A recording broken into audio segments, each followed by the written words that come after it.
Alright guys, welcome back to another Opera Omnia video where we have the translations for the OPOP Burst video that aired last night. We also have the infiltration report, so we're going to be finding out who is going to be getting a rework for the month of November. Now, some of you guys may have noticed that I didn't sound too hot in my reaction video from last night. And yes, I am feeling a bit ill. My throat is all, and it's just, yeah, you're gonna hear me like taking some deep breaths because after a good minute of talking, I'm just like, so yeah, I am not I am not feeling too hot, but of course I gotta get the content out there for you guys, and yeah, so. As always, shout out to Mediyu, who is our translator for the community. Thank you so much, as always, for your consistent translations to any upcoming JP content. Let me know what you guys think down in the comments below. Let's go ahead and jump into it. So the next event is going to be the Arc 4, Chapter 8, Part 1, which is going to be Angio from Final Fantasy VII Crisis Core. He is finally going to be coming into the game. He is Yellow Crystal, and he wields a greatsword. So his overhead, Dreams and Honor, when using certain abilities, it accumulates a value based on his own max HP up to a certain limit. When receiving HP damage, the accumulated value in the overhead decreases by the HP damage received. The party, when using HP attacks, deals additional damage based on the accumulated value in the overhead. So potentially, that value can possibly be pretty high, especially once we start jumping into the BT effect. Because that basically like kills the cap on it, but we'll get into it here in just a bit. His skill 1/2 cuts. It adds value to his overhead based on own max HP. It deals a melee brave plus an HP attack, and it grants the self buff the meaning of humanity. Now, what that provides is that after he attacks, he triggers his follow-up Shockwave, which deals a melee brave plus an HP attack. And it also grants him an attack up and max brave up. His skill 2, Heavy Rush, which is very similar to Zack's skill 2. It adds value, and when I mean by similar, I mean like animation-wise. It adds value to Dreams and Honor based on own max HP. It deals a melee brave plus an HP attack. It has splash damage on it, so it is a single target attack. And it does launch the target, and it does grant the meaning of humanity buff. His EX ability, Soldier's Pride. It adds value to Dreams and Honor based on own max HP. It cancels all enemies' break status. It's a melee AoE brave plus an HP attack. It grants the self-buff Soldier First Class Dignity. Now that provides him with attack up, brave damage up, stolen brave up, and stolen brave overflow up. His LD ability, Angel Wings. It adds value to his overhead based on own max HP. It's a melee AoE brave plus an HP attack. It grants another buff called White Wings that soar the heavens. Excuse me. It does not consume ability use during the next turn. Now, said buff, when breaking an enemy, it adds value to the Dreams and Honor based on own max HP. So that is it basically just gives him another way to be able to add to his overhead value.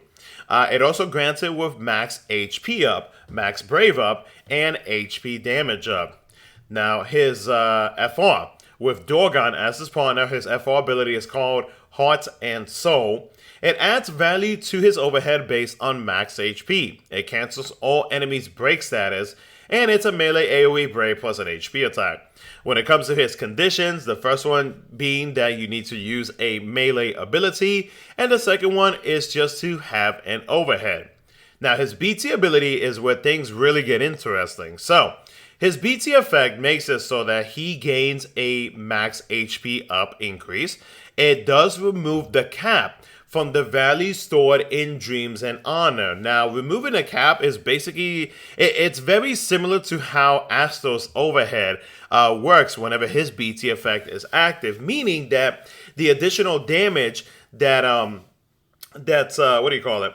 That actually no, it might not be similar to Astos overhead, because from what I read from Compendium, I do believe that the cap does get increased, but there is a bit of a cap to it. But we'll find out more in details about it. Actually, let me look real quick, because the City of Compendium has updated their website with Angeal's what do you call it? With Angeal's kiss, or I can actually take a look at it right now.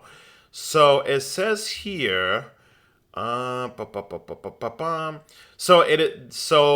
it sets the max HP cap to 999,999. It is what it does. So yeah, you could potentially deal basically 1 mil in damage with his overhead. But I guess I guess there's gonna be more to it, because they also included a max brave cap up by 100% of the value on his overhead. Let me take a look at his overhead real quick, just to see if it says anything else. So his overhead, it stores a value based on max HP. This stores a value capped at 200% of max HP. And then it reduces stored value by 100% of the HP damage taken. Okay. And then it says here, party deals additional fixed HP damage on HP attacks by 100% of the stored value. Oh, okay. I see.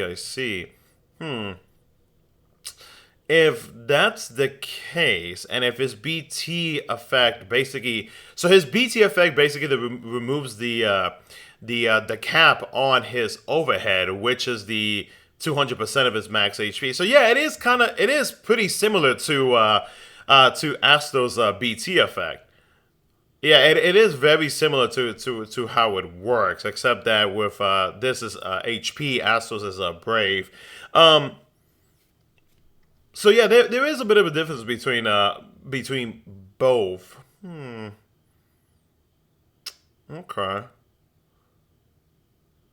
I think to really get a solid idea as to how it works, we'll probably have to wait until the BT showcase, because his FR showcase and everything else did air not too long ago, and his BT video should be up later tonight. So we'll get a better idea as to how exactly it is going to work. The max HP up increased by 50% to Angel. That's pretty high. So, other than that, the party receives Brave damage up, Brave damage cap up, HP damage up, and HP damage cap up, and the percentages are the usual percentages that most units nowadays offer to the team. Okay, interesting. Okay, all right. Well, let's move on. I'm gonna have to look into that a little bit more now that the City Companion releases have released their info on Angeo. All right, so next up we have the Memorial Battle Supports campaign. So the daily quest that we're going to be getting 4 tokens, and we're also gonna be getting the Rainbow Sparkles and the 4 Stone Shards will be added to. Oh, wait, what? The Rainbow Sparkles and the 4 Stone Shards will be added to the shop. What? Wow. Okay, that's cool. All right.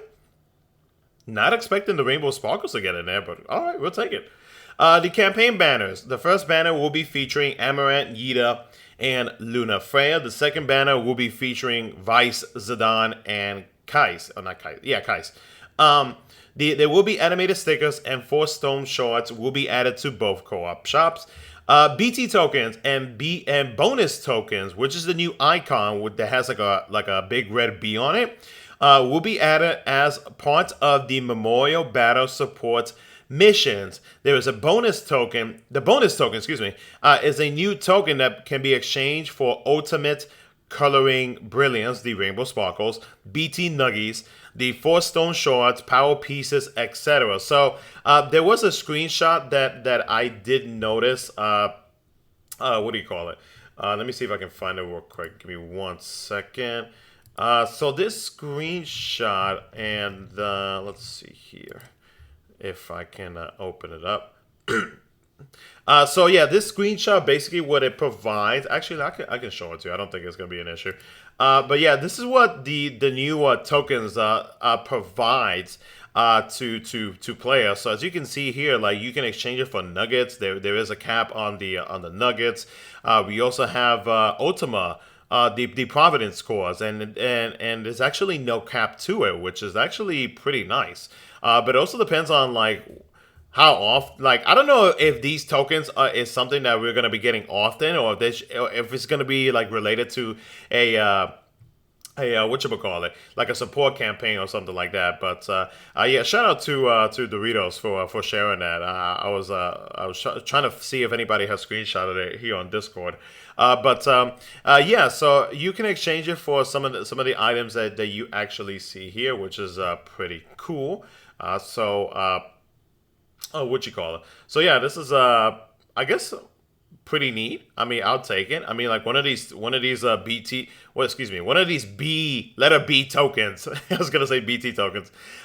You can actually get what 100 rainbow sparkles for one of them. So yeah, it's not too bad. Not too shabby whatsoever.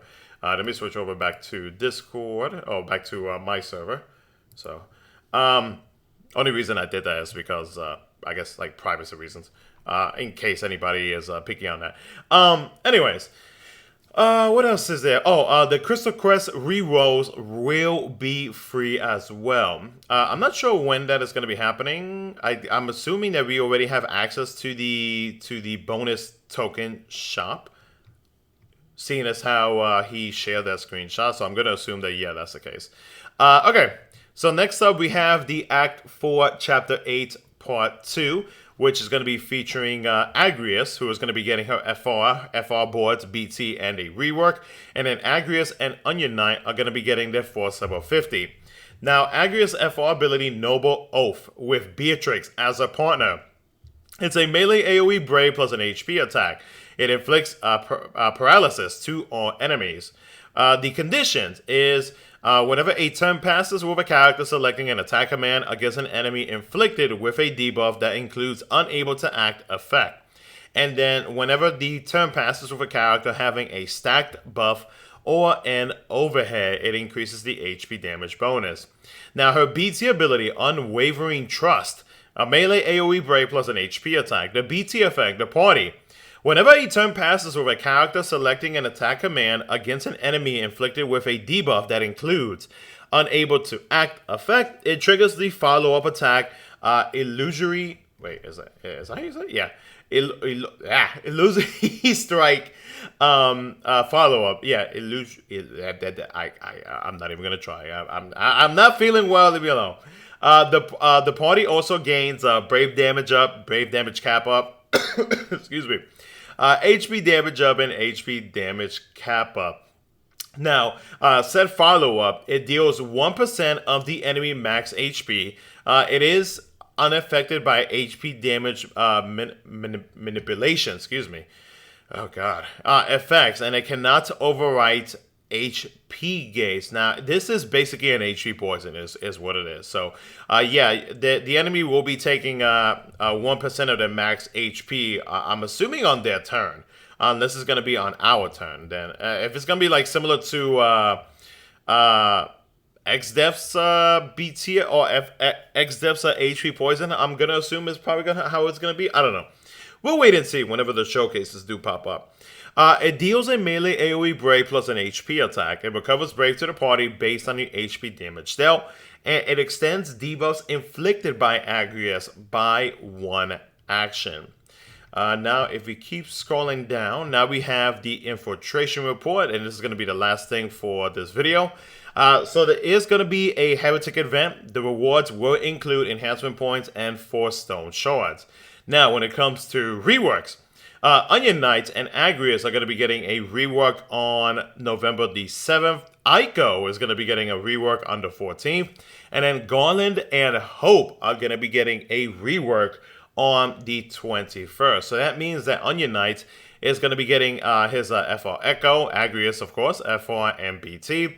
Ico will be getting her FR and BT. Garland will be getting his FR, and Hope will be getting his BT weapon. Now, regarding Memorial Battle Stage 5, during the next Memorial Battle that will start at the end of November, all characters will be Synergy, as the boss will be Shinryu, with missions that reward BT tokens. And then JP players, we are going to be getting 5k gems, 20 tickets, 20 power stones, and 5 armor tokens. And I do believe that is it. Yeah, that is all of it. So yeah, guys, let me know what you guys think down in the comments below. What you guys think about everything that we went over. I am probably going to look into Angel now that his info is out on the Dissidia Compendium. I will go ahead and actually like read through everything and check out like I guess like get a better idea as to his kit and everything like that before it does drop, or at least before content drops for him later tonight. But yeah, let me know what you guys think down in the comments below. Thank you so much for watching. I'll catch you guys in the next one.